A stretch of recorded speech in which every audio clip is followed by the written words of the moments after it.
tenemos una carta inclusive personal, que es una carta dirigida a su amigo Roberto del Río Roldán. En esta carta él un poco que juega a componer algunas estrofas y componer una poesía. En lo primero que él se fija es en describir que está con su avión traspasando la cordillera, donde él describe que ve la nieve de la cordillera y dice: el Perú entero a mis pies, es la excelsitud.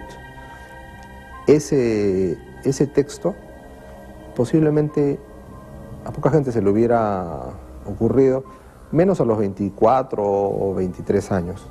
Esa condición es la que justamente uno despierta la admiración de uno. No son los términos que habitualmente uno ocuparía en documentos de índole personal.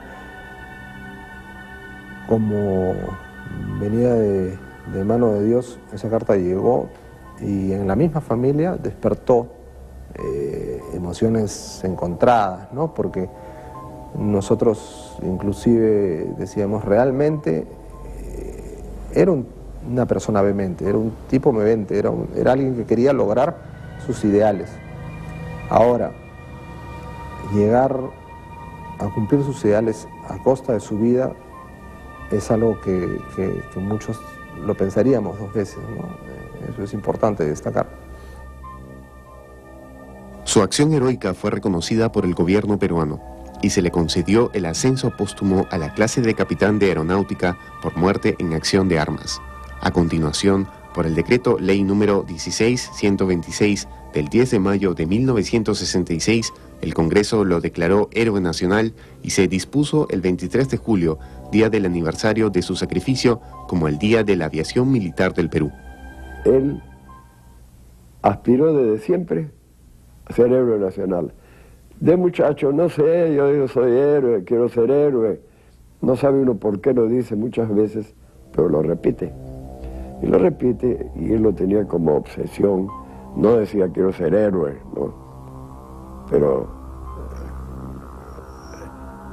hasta en los cantos, como ponían ahí,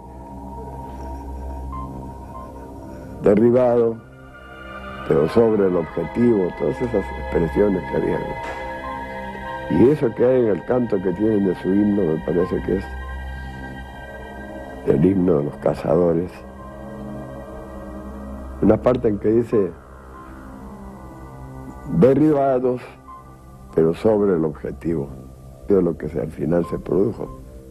La guerra convencional fue muy corta. En menos de una semana, al comenzar agosto de 1941, las tropas peruanas habían ocupado la provincia ecuatoriana de El Oro y no se retirarían de allí hasta la firma del Protocolo de Río de Janeiro.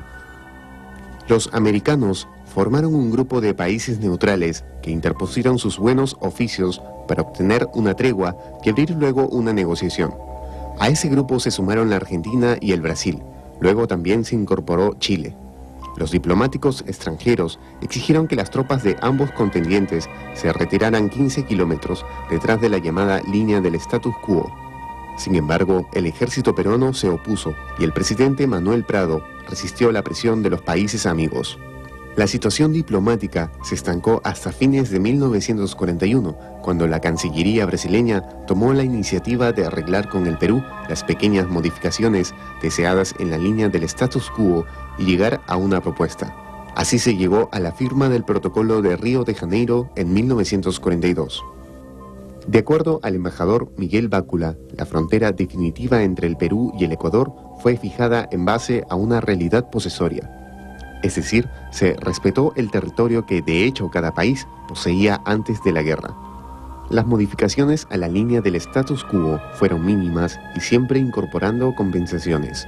Así, la frontera no fue hija de la victoria, porque ningún poblado civil ecuatoriano fue obligado a cambiar de jurisdicción, ni mucho menos poblaciones ecuatorianas fueron obligadas a cambiar de nacionalidad.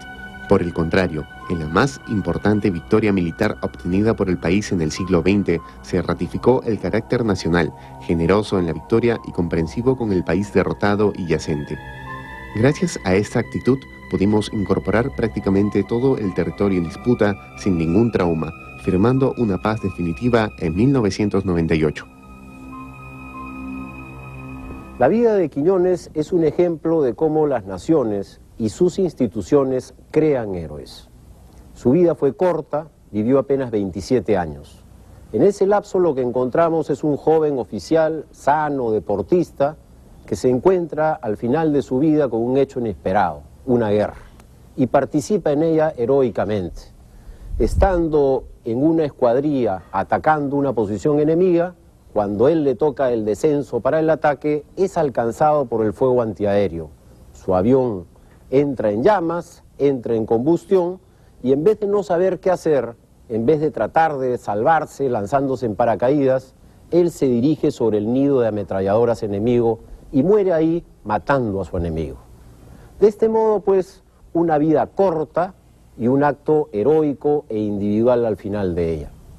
Pero la aviación lo recoge inmediatamente, carente de un héroe nacional que la simbolice, como sí tenía la Marina, como sí tenía el Ejército, por ser la aviación una creación reciente, una creación del siglo XX, pues la aviación necesitaba un héroe, que no era Jorge Chávez, que al fin y al cabo era un civil. La aviación lo que requería era un héroe uniformado, y lo encuentra en Quiñones. Y es así como se sucede el proceso de creación de un héroe.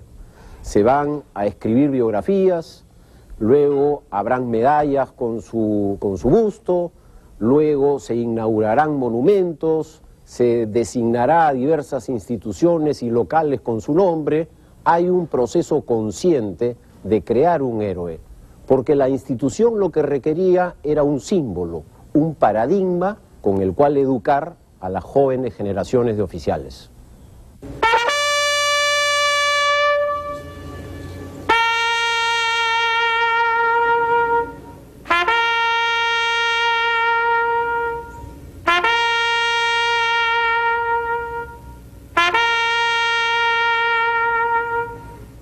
Así, amigos, hemos llegado al final de esta edición de Sucedió en el Perú. Yo les pido que me sigan escribiendo al correo electrónico que aparece ahora en sus pantallas, que nos sugieran ideas. Pronto vamos a realizar un tercer programa recogiendo las ideas que nos sugieren nuestros televidentes. Y conmigo por esta semana, esto es todo. Muchas gracias por su atención. Hasta la próxima.